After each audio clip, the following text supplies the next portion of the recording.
Ketika ramai meragui kemampuan Liverpool tanpa Jurgen Klopp, Arne Slot membungkam segala keraguan dengan membawa The Reds kembali menjulang tahta Liga Perdana. Bukan dengan kegemilangan individu semata, tetapi dengan strategi yang licik dan bola sepak yang penuh disiplin. Macam mana Liverpool boleh jadi juara Liga Perdana? Ini adalah kupasan data dan gaya permainan. Liverpool dah sah bergelar juara Liga Perdana dan suasana gembira dari peminat, pemain dan juga staf kejurulatihan memang sesuatu yang akan kekal dalam ingatan semua yang rapat dengan kelab ni. Bila mereka belasah Tottenham 5-1, sambutan kemenangan dah pun bermula walaupun wisil penamat belum pun ditiup, baik dalam maupun di luar Anfield. Pertama, emosi dan ketenangan. Bila sebut pasal Liverpool, emosi memang jadi trademark sejak zaman Jurgen Klopp. Tapi musim ni, yang paling ketara adalah ketenangan Arne Slot.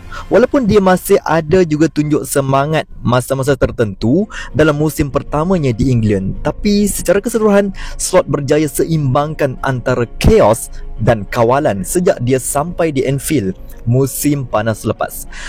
Lepas kegembiraan hujung musim reda sikit, barulah orang mula sembang hal taktikal dan data-data yang jadi asas kejayaan Liverpool musim ini.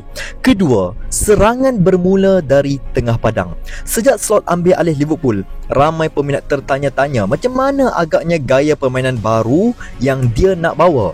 Slot sendiri ada cakap yang dia tak rasa perlukan perubahan besar dalam skuad. Tapi kita boleh nampak ada penyesuaian kecil dalam cara Liverpool membina serangan, dan ia dapat dilihat dari awal-awal musim lagi.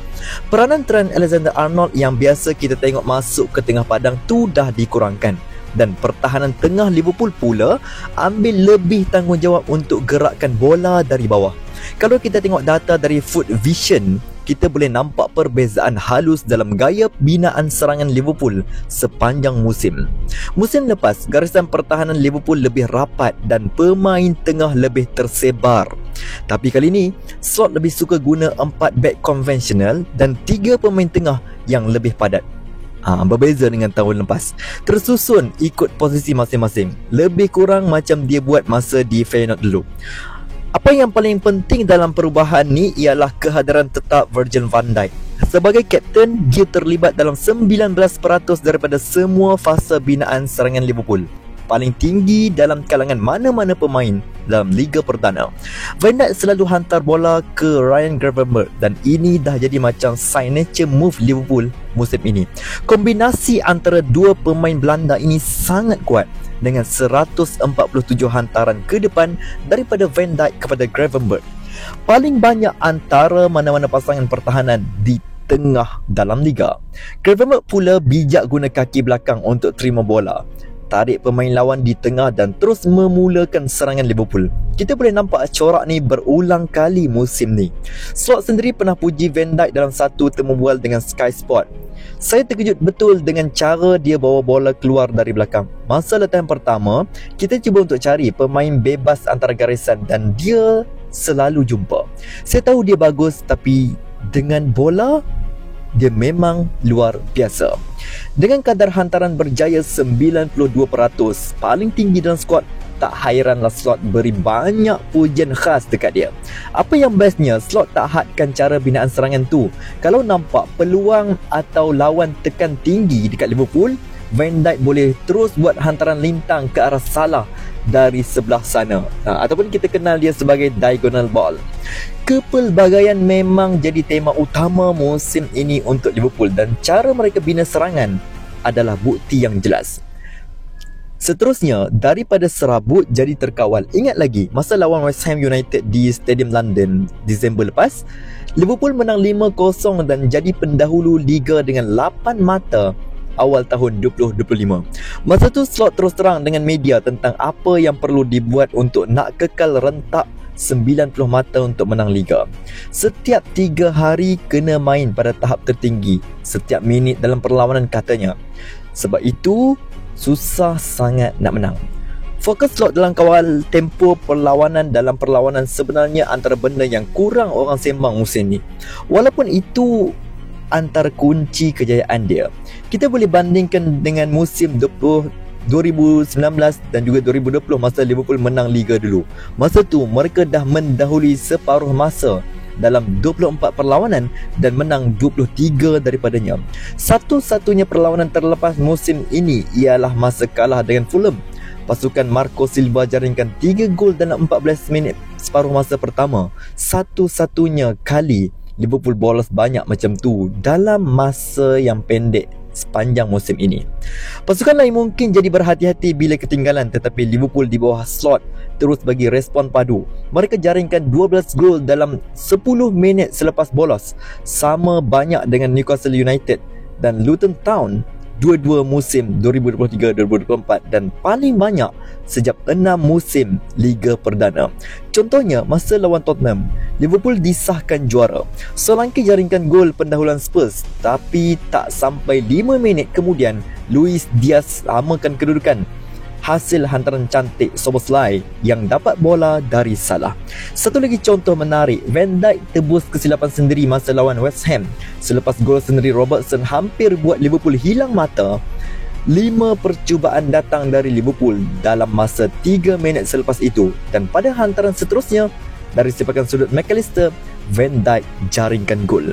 Awal musim pun dah nampak masa lawan Saka jaringkan gol awal, tapi Van Dijk balas balik sekejap selepas tu.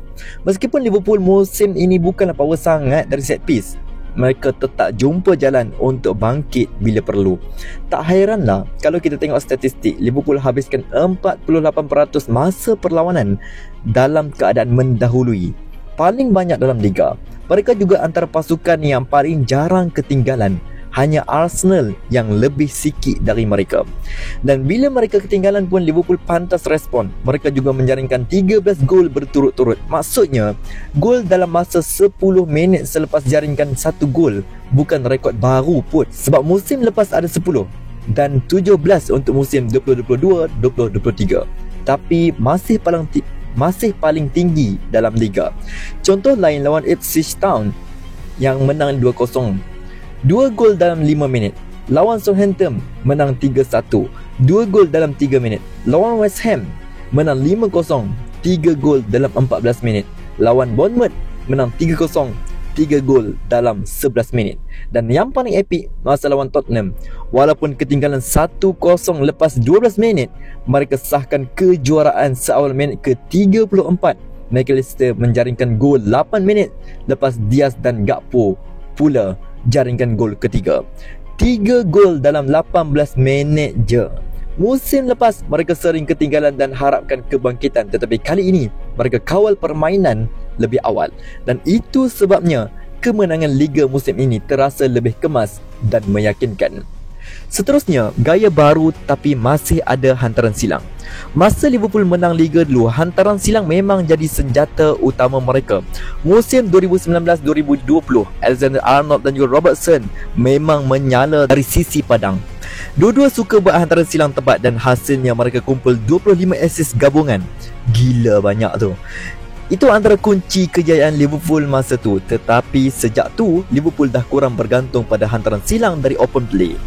Mungkin sebab pasukan lain dah tangkap gaya permainan itu, atau mungkin juga Klopp sendiri ubah peranan back tepi Liverpool. Jadi kita dapat lihat musim ini Liverpool dah pun memvariasikan senjata mereka, bukan hanya melalui hantaran lintang, tetapi juga musim ini banyak serangan Liverpool yang bermula daripada tengah.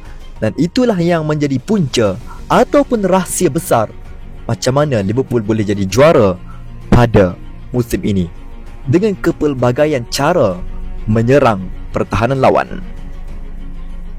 Kesimpulannya, kejayaan Liverpool menjuarai Liga Perdana musim ini bukan hanya hasil daripada kehebatan individu, tetapi merupakan bukti kepada kebijaksanaan taktikal dan kestabilan yang diperkenalkan oleh Arne Slot. Dengan pendekatan yang lebih tenang tetapi tersusun, Slot berjaya menyesuaikan gaya permainan pasukan kepada satu sistem yang seimbang antara kawalan dan kebebasan menyerang.